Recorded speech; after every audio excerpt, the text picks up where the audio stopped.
僕ローマ教の最初の教会ですね。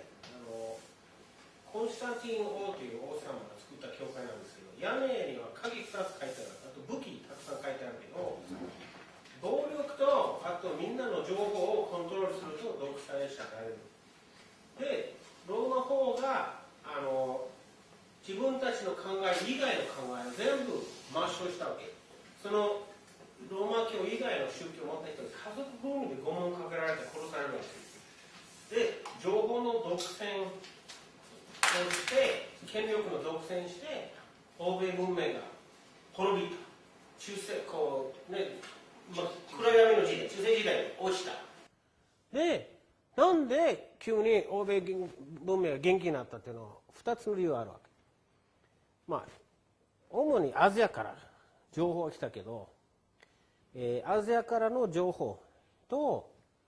アジアからのとっても大事な発明、印刷機。それまでは手書きの本が大変なんか高くて、でそれを一日こう手書きで本を作る人たちの給料を払うの教会しかなかったわけ。だから全ての本が一部の人間が独占してた、全ての情報。印刷機できたからいろんな人がいろんな情報できて、でレネサンスで文明が発達した。ところが20世紀に一番大事な印刷機、ドルをする印刷機がマフィアに独占させられた。でドルを、お金を作る印刷機手に入れてから何をしたかというと、全ての新聞、テレビ、ラジオ全部買い占めた。で実際にアメリカの英語の情報の新聞、ラジオ、テレビ、ハリウッド、教科書会社、小説、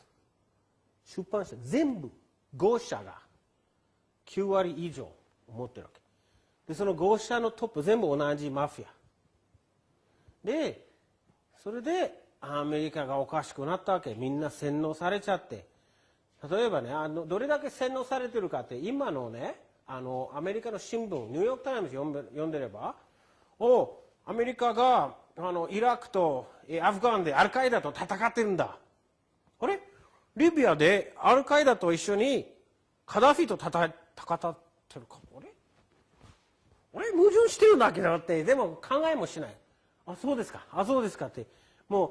思考回路がもうダメになったわけ。その矛盾だらけのニュースでもこう見えないように仕組まれたんですよ。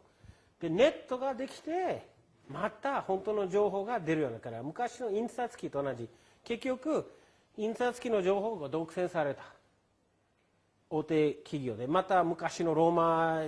帝国みたいに全部、日本でもそうなんです。ただ日本の場合アメリカよりずっとマスコミの自由があった理由があるんですよ。大手新聞、あとテレビは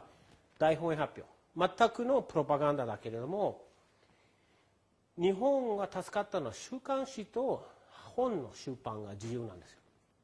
特に本の出版がなかなか抑えられない。それで日本人が非常に知識レベルが高いと私は理解している。向こうでは、アメリカでは2種類の本屋さんあるんですよ。大手本屋さんとアルタナティブという、なんていうか闇の本屋さんって2種類あるけどね、それマイナーな出版社が闇の本屋さんでしか流通できないけど、要は情報のコントロールがすごい効いたんですよ。で私は日本経済新聞とか、あと「フォーブス」というアメリカの雑誌にいたんですから、その検閲を直接見たんですよ。で業界の中にいっぱい人で、結局その正義を信じて新聞社に勤めた人たちが2種類になるんですよ。一つは途中でなんかこうボツなる記事がもう種類分かって知らんうちに調教されてしまう。もう検閲、要するに自己検閲になってるわけ。日本の新聞社に圧力かける必要ないわけ。もう自分たちでも調教済み。もう要するに一回犬を調教したらあとはもうはいお座りってもう自動的にやっちゃうみたいになってるんですけども、で僕もフォーブズに行って最初アメリカがマスコミの自由だと思ったんですけれども、それはやっぱ同じ大手企業ジェネラルエレクトリックとかシティバンクとかああいうスキャンダルはまず没されてる。ただしこうマスコミネットのねこう一つの問題というのはこう意見が多いけど実際に足を運んで岩盤まで行って他に内情を初めて文字にする人が足りない。みんなはこう意見ばかり書いてるけど実際に現場行って取材するのは従来のマスコミの強みだった。どこのマスコミにいたんですか？僕はワシントンの支局長やってました。どこ？産経新聞のワシントンの支局長です。素晴らしい。どうも。逆に聞きたいけど、どういう産経新聞でどういうトラブルにあったんですか？やっぱり右翼戦争の好きな新聞ですね、産経っていうのは。それで僕はやっぱり追い出されたような感じです。右翼からの圧力。個人的なことはゆっくり話したいですけど。なるほどね。なるほど。まあというのは僕は例えばねニューヨーク・タイムズの記者でハーバースタンベスト&ブライトですご存知ですねベトナム戦争を書いた。だから、記者の中にはいい記者がおって生き延びてるのもまだいますよね。そういう点じゃ希望を持てるんじゃないですか。私が中に行ってで多分ちょっと年配の方ですからねまだ、いい働きが残ってた時代の人間なんですけれどもブッシュになって愛国法が通ってアメリカがファシストになってから、そういう記者がみんなクビになったんですよ。もしくは殺されたか。例えば私の同僚のフォーブズのモスクワ支局長が家を出て9発撃たれてパンパンパンパンまだ生きてるのよ。で救急車1時間遅れで来る。1時間遅れで救急車来てる。まだ生きてる。モスクワで殺された。ポール・クレブニコフ。で病院に運ばれて病院のエレベーターに入れられてエレベーター8分間止まってエレベーターの中で死んだの。で彼はそういう闇の組織僕と同じように取材してたんですよ。だからいい人たちが非常に少なくなりました昔に比べて。ただまだいます。日本の場合特にフリーのジャーナリスト勇気のある人多い。ただ前はまだほら、リクルートスキャンダルみたいなのを新聞が暴露するとかウォーターゲートね新聞が暴露するものがあったんですけれども今はもうない。あるとすればネットの記者なんです今は。はい。アメリカではなんか 9.11 テロの真相を追求するような本っていうのはほとんど出版されないっていう話を聞いたことがあるんですが、そうなんでしょうか？そうですよ。私もねアメリカの出版社から本英語でやろうっていう僕日本語で本書いてるじゃないですか。でなんで英語で書いてないか英語でやろうっていう話何回もありましたよ。ところがそれをやる出版社は口座が凍結されて金動かなくなるわけ。もう従業員の給料払えなくなるから諦めちゃうんですよ。で去年の僕ベルリンの国際ブックフェアで本の計画を英語で出してで11社がやりたいって言ってで途中でみんなで上からの圧力で話がこう消えちゃうわけですよ。だからアメリカでその911の本が出版できない。できてもそういうさっき言ったアルタナティブブックストアというなんか自然食品屋さんの中で本を売るとかさそういうところになっちゃうわけですよ。ただネットがあるからそれで知られたんですよ。で日本で911の本が出れるんですよ。だからまだ日本の方が自由ですよ。僕が高校生の時にジョン・レノンが殺されたんですけどやっぱり、今もイマジンは戦争が始まるとアメリカではかけられない曲ですがジョン・レノンって殺されたんでしょうかねそういう勢力に。もちろんそうですね。ジョン・レノンだけじゃなくてボブ・マーリーでしょ。それからマイケル・ジャクソンでしょ。ミュージシャンってさちょっと甘いっていうかね、こうみんなに愛されてすごい人気があって、ですごい支持率があるから何でも言えると思ったら、途中でやっぱりああいうこう平和な人たちですから、まさか誰か殺しに来るとは思わなくて無防備なんですよ。だから多くのミュージシャンがそれで殺されてしまったんですよね。ミュージシャンだけじゃなくてジャーナリストも政治家もいっぱいいますね。それはあの人たちがやっぱりね、賄賂と暗殺と村八分の3点セットでねやってるわけ。ありがとうございました。このそのマスコミのその言論が統制されていく中で、今ネットっていうのが出てきて、ウィキリークスとか出てきて、でみんながこう情報を共有してるけれども、そのネットの中でも統制ってあるじゃないですか。でそれがきっと今度強くなってきたときに、せっかくネットでつながってみんなの言論が発せられてまとめられるときに、何がこう覆いかぶさってきそうなのかとか、そこら辺のことって予測はどんな？実際にもうすでに例えば Google が乗っ取られて、Facebook がこう乗っ取られて、こうで今すごいことになんか、ネットのチャットとかあるじゃないですか。それに一人の人間が2万人のキャラを演出するソフトがあるんですよ。で例えば僕がネットに載せるものと書き込みってすごい批判的なものが多いけど、あれ大体エージェントが多いわけ。要するに僕は批判されるのが好きなんですよ。そこに成長の種があるじゃない。反省するなんか新しいデータがあって、自分を良くするこう、ものがあるから。でもそういう批判じゃないの。あいつはこう気違いだとかダメなとこだとか危険で、要するにここの事実は間違ってる。例えばさっきほら田中角栄がですね、中国とのあれじゃなくて石油だよという話を聞いて、ああそれ初めて聞いたけど、もしかすると私今まで言ってたこと間違ったかもしれない。そういうのはいいんですよ。でもこのエージェントがそういう2万人のキャラを演出して一生懸命こうネットの世論操作しようとしてるんですよ。でサーチエンジンの例えば僕の友達が911の映像をネットにアップしてで100万人ぐらいのヒットがあったんですよ。で100万人を超えるとベストセラーというか人気者のランキングになっちゃうわけ。いきなりゼロにリセットされたんですよ。私の映像もそういうのいっぱいあるんですよ。こう、であともっと不思議なことに、人によって例えば僕は Google で検索するじゃないですか。で友達のパソコンを借りて同じ検索すると違う結果が出る。あと最近こう見ちゃいけないページを見つけるとパソコンがフリーズしちゃって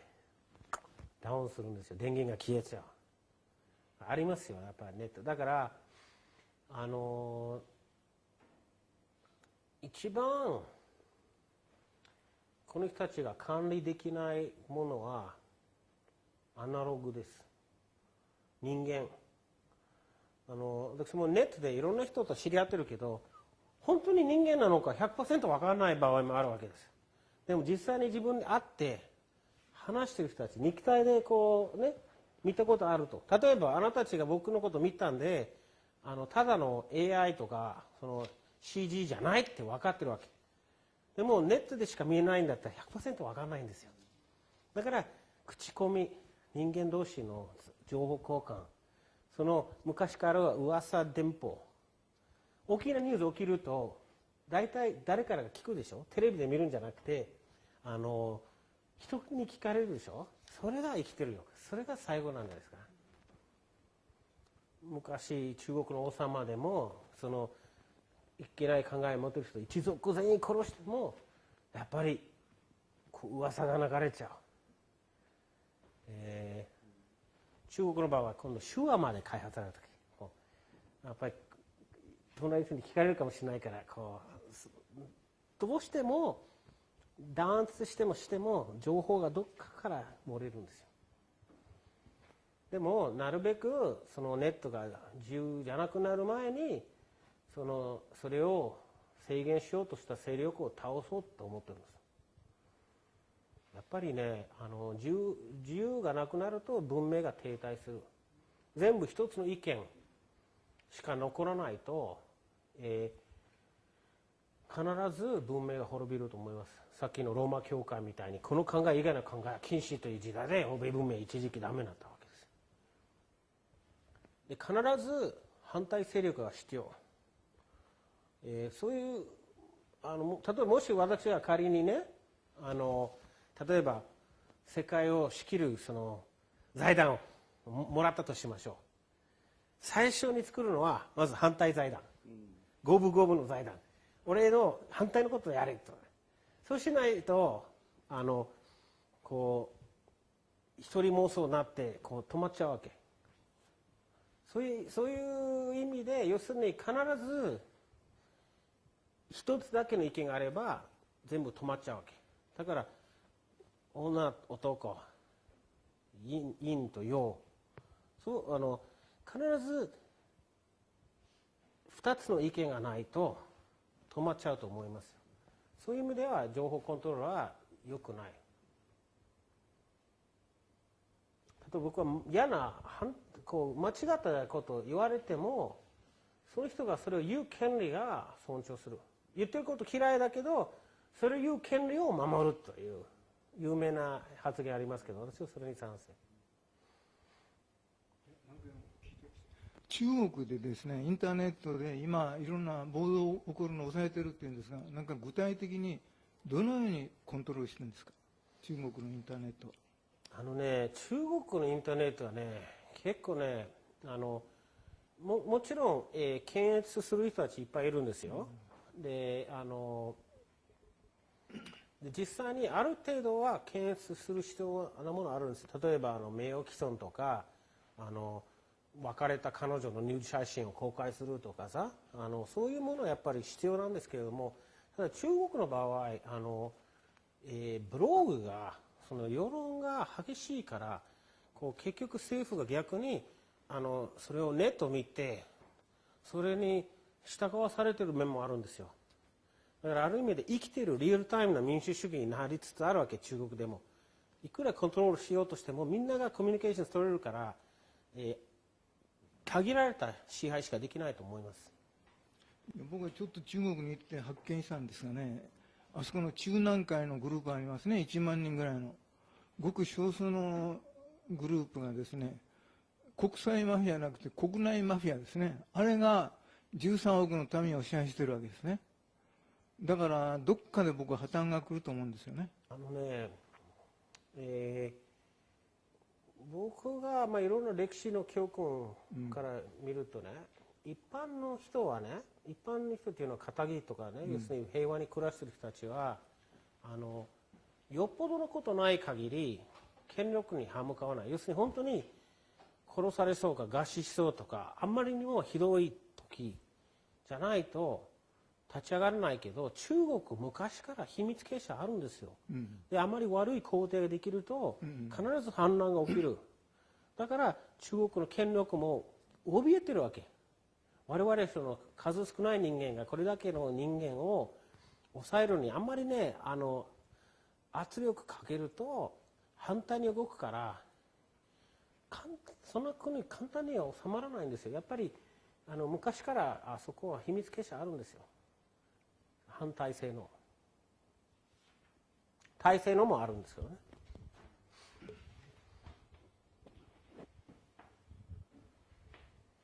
僕逆に欧米には中国式みたいな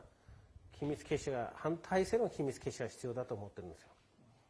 今体制の調教手段としてしかないんですよ。フリーメイソンとかそういうものがね。でも日本は日本で日本なりにそこのやっぱりマスコミのすごい封鎖があるですよね。自主規制に近いと思うんですけど、で日本人のきっと気質もあってかそこを破る人が少ないと思うんですね、他の国と比べると。もともとね、これも歴史があるんですけども、もともとほら昔の映画で王様がねこう何かビラを発表するでしょ、いろんなところでタンタンってみんな見に来るわけなんですこれはって、そこが新聞に進化したんですよ。要するに王様が権力側が国民に知らせる手段として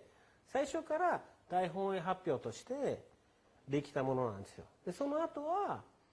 反体制の新聞とかビラが出始めて、で日本の場合大手新聞テレビが政府の発表の窓口で、反体制は有刊誌とか場合によって日本のちょっとエロ雑誌の方が一番本当のニュースも書くとか、本とかだから、体制側の発表が相変わらずあるけど、日本結構健全な反体制のニュースも他の国に比べて多いと私は思いますよ。ただ僕も知ってるフォーブスの時に高い給料でこの名刺を出せばみんな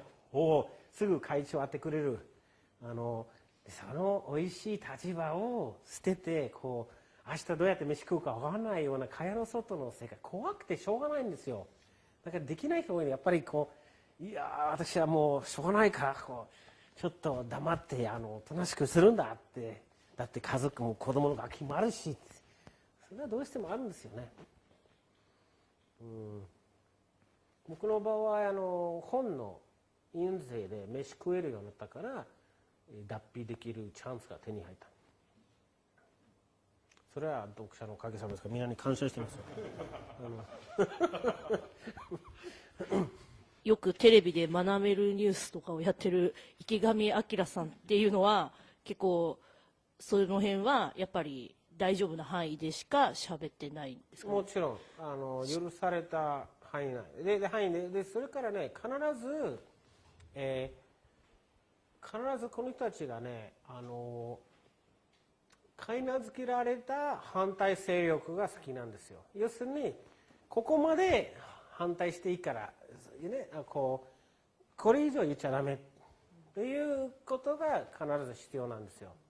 ウィキリークスはいい例なんですよ。ウィキリークスは、管理された反体制なんですよ。このジュリアン・アサンジという男は、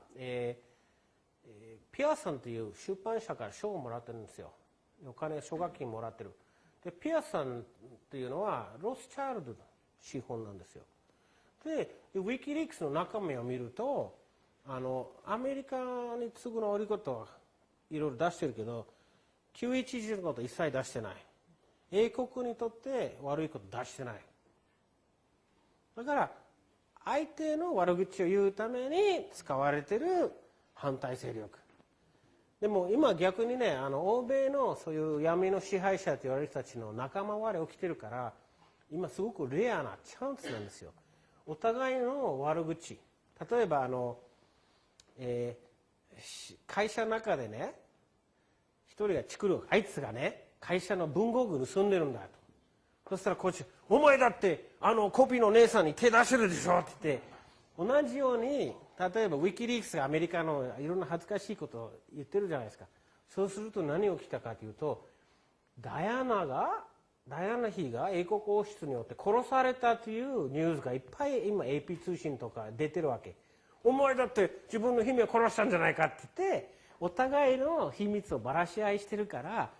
すごくレアなチャンスなんですよ。ソ連が崩壊した時もそうなんだ。一時期いろんな封印された情報が出てきてでプーチン体制になってまた強い権力ができてから随分減った。同じように今仲間割れしてるからお互いの秘密をばらしてるからすごいチャンスなんですよ。でまた新しい親分が決まったらかなりまた情報が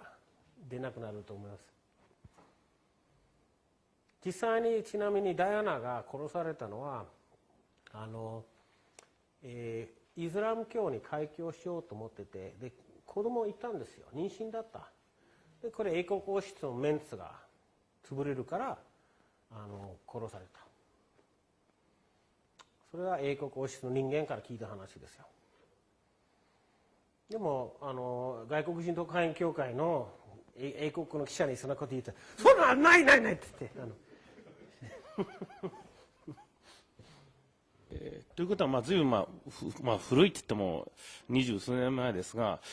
僕はやっぱり、イラクがクウェートに侵攻したときに、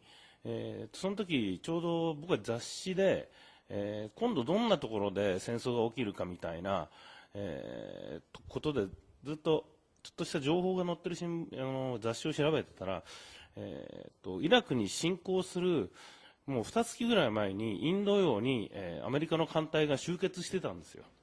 でもうその航海に入る直前ぐらいのところまで来てて、でもな別に今は戦争起きてないのになと思って、とりあえずその辺は、なんとなくこうでもここに戦争が起きそうだなっていうのことをちょこちょこっとちっちゃいコラムに書いたんです。そしたら別に俺の予想が当たったわけじゃないけど、イラクがクウェートに侵攻してくれたわけですよ。でもなアメリカがだからやっぱり何らかの情報操作があってイラクがクウェートに侵攻するようにアメリカが仕掛けてると考えようがないんですよね。ですからその点に関してはだからもう今までの仕掛けっていうのはやっぱりすごくあると自分は思いましたね、その時に。私もね911が実作自演だと初めて聞いた時に、まさかあれだけ大掛かりなたくさんの人間が関わる陰謀ってあるのかなと思ってで調べたんですよ。歴史の事件が古ければ古いほど出てくるんですよ。例えばイギリスがフランスを攻撃したいと。でどうするかというと、自分たちのアマデラをフランスの加工した軍隊を作ってアマデラを攻撃してアマさんを犯して殺して、それで国民にフランスの野郎がアマデラを攻撃したって言ってみんなあーってフランス攻撃だっていう、昔から戦争を起こすためにきっかけを作るっていうのはもう常套手段。例えばスペインとアメリカが戦争したんですね。確かに1898年。その時ハバナ湾でメインという船が爆破されたんですよ。で乗組員が700人死んだ。でそれはスペインがやったということでアメリカとスペインが戦争して、でアメリカがスペインの植民地フィリピンなど全部奪ったわけで、なんでメインという船になったのか。実は70年後にアメリカ海軍がいや実は自分たちであの船を爆破したって発表したんですよ。70年待ってようやく真実が出るわけ。もし当時それはアメリカがやったっていう人がいれば殺された。ちなみに僕は 9.11 はNHK のニュースで、リアルタイムで見てたんですが、すぐにアメリカが攻撃されたことを喜ぶパレスチナかなんかの、市民の映像が出てて嘘くせって思ったんですよ。それが10時頃、夜の10時頃じゃないですか。だからもうそれから 1,2 時間後にそんな映像が NHK が流していることが嘘くせえなと僕は思いましたね。あれは結局アラブの格好をしたイスラエル人のエージェントだったんですよ。映像、人逮捕されたんですよ。逮捕されてこれはなんかテロリストの格好してる人が貿易センタービルで喜んでるから警察がパクったわけで、パクって上からいやあいつらモサッドだから釈放しろって言って、おかしいなって思う人いっぱいあったんですよね、やっぱり。